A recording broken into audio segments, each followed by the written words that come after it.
explorer de nouveaux mondes étranges, découvrir de nouvelles vies et au mépris du danger, avancer vers l'inconnu. L'Océanie, Bora Bora, les Vainés, tu connais? 384 000 kilomètres. Mais croyez-vous que je puisse regarder les paysages par le hublot? Sur France Inter, J'ai des envies de voyage. Le temps d'un bivouac. le temps d'un bivouac. Je suis prêt. Daniel Fievé.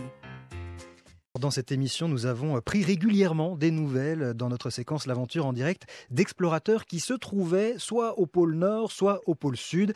Et je vous propose, allez, pour la dernière, on va tenter de faire un dernier petit coucou à deux d'entre eux, un qui se trouve au pôle Nord et l'autre au pôle Sud. Allô? Allô, allô? C'est Paris. Sur France Inter, Vous pouvez patienter un petit moment? Oui, mais c'est le satellite qui attend. Eh oui, c'est le satellite, bien sûr. l'aventure en direct. L'appel téléphonique le plus extraordinaire que j'ai jamais fait, dit-il. Attention au courant d'air froid, nous allons donc connecter l'Arctique côté pôle Nord et l'Antarctique côté pôle Sud. Au nord, Charles Edrich qui depuis le 12 juillet rame dans le passage du Nord-Ouest. Bonjour Charles. Oui, bonjour. Et côté pôle Sud, Claire de Vandenhout, officier de marine marchande qui effectue un hivernage de plus d'un an dans la base scientifique de Dumont-d'Urville sur le continent antarctique. Bonjour Claire. Oui, bonjour à vous. Alors l'un comme l'autre, vous êtes dans un véritable marathon. Alors évidemment, c'est évident pour Charles Edrich qui fait son marathon à Rame, on l'a dit, depuis le 12 juillet. À combien de kilomètres en êtes-vous, Charles ? Eh bien là, j'ai fait 2200 km et il me reste grosso modo 1000 km. Eh oui. Et vous nous l'aviez dit la dernière fois, vous n'êtes pas sûr d'arriver au bout de votre périple puisque un bouchon de glace se trouve à combien de kilomètres de vous maintenant, ce bouchon qui pourrait vous empêcher d'aller jusqu'au bout ? Alors sûr, si, parce que si je passe pas cette année, j'hivernerai, donc et ça sera pour l'année prochaine.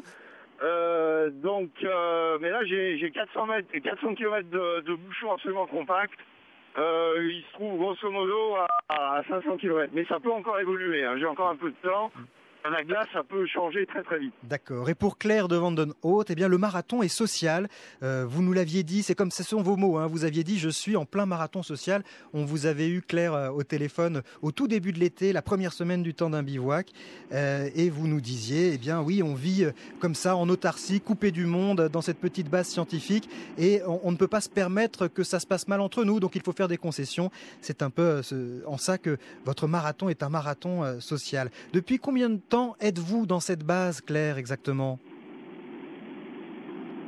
Eh bien, moi, je suis arrivée en octobre 2013. Voilà, donc fin octobre 2013. Alors, pour vous, quand on vous avait eu au téléphone il y a 2 mois, vous nous aviez dit, ce qui est particulièrement dur, c'est qu'en ce moment, on a 3 heures de soleil par jour. Est-ce que ça s'est arrangé, ça, Claire, pour vous ? Oui, tout à fait. Donc, en fait, on gagne une dizaine de minutes de jours tous les jours qui passent. Donc, voilà, au bout d'un mois, maintenant, l'aube, le soleil commence à donner de la luminosité vers 7 heures du matin et se couche vers 17 heures. Ah oui, ce Donc, qui est déjà... pour vous dire que les balades sur la banquise ont recommencé. Voilà, ce qui vous aide peut-être à garder le moral. Je rappelle en plus que pour vous, là, il est actuellement 1h27 du matin. Pour vous, Charles Edrich, est-ce que le soleil s'est couché ou est-ce qu'il fait toujours plein jour, 24 heures sur 24 ? Non, maintenant, donc à l'inverse, moi j'ai grosso modo 3 heures de nuit. Voilà.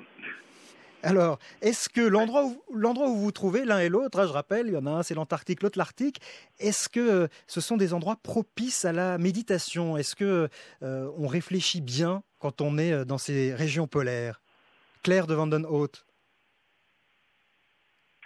Oui, je pense que oui. En fait, surtout quand on y reste une longue période, comme on le fait en hivernage, ça permet en fait de prendre un certain recul vis-à-vis de la société dans laquelle on pourrait vivre en métropole. On enlève, par exemple, toutes les informations superflues comme la publicité, etc. Et en fait, avec ce vide un petit peu autour de nous, on prend du recul beaucoup plus facilement et bon, alors on essaye de pas perdre les pédales, on essaye de être raccroché quand même à la réalité, mais c'est sûr que c'est indéniablement plus facile de réfléchir. Charles Edrich, il reste un peu de place à la méditation dans votre rameur ou est-ce que tout est porté sur l'exploit sportif ?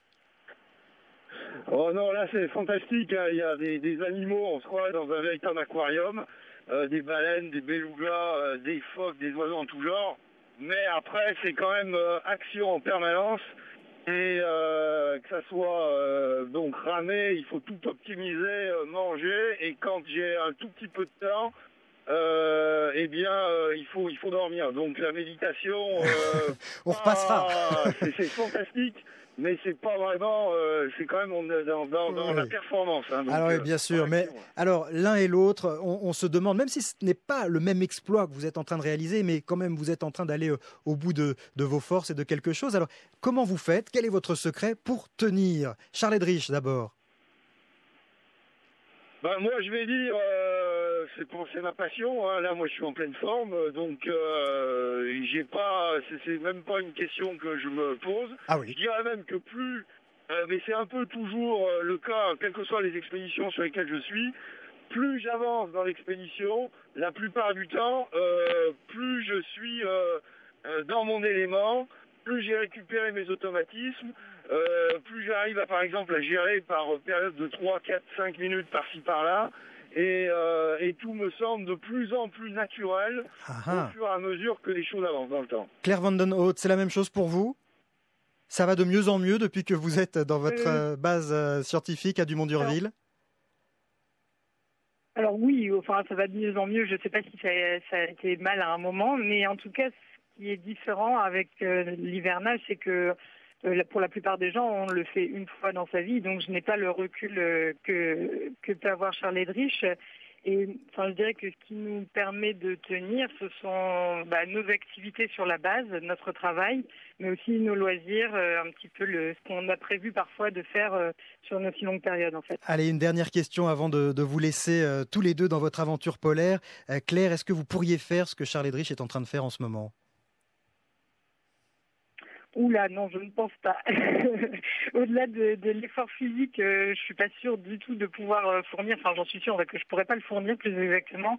Je pense que, il est dans un exploit particulièrement inconfortable. Hein. Nous ici, on est au chaud, les bâtiments sont chauffés, on a de l'eau chaude, on a l'eau courante. Quand on a passé plusieurs heures dehors, on peut les se réchauffer et dormir confortablement, ce qui n'est pas du tout le cas de Charles Eddrich. Sauf que Claire, vous y êtes dans votre confort relatif, vous y êtes pour 16 mois enfermé donc dans cette base scientifique. Charles, vous pourriez faire ce voyage immobile en Antarctique de 16 mois qu'est en train de faire Claire Vandenhout?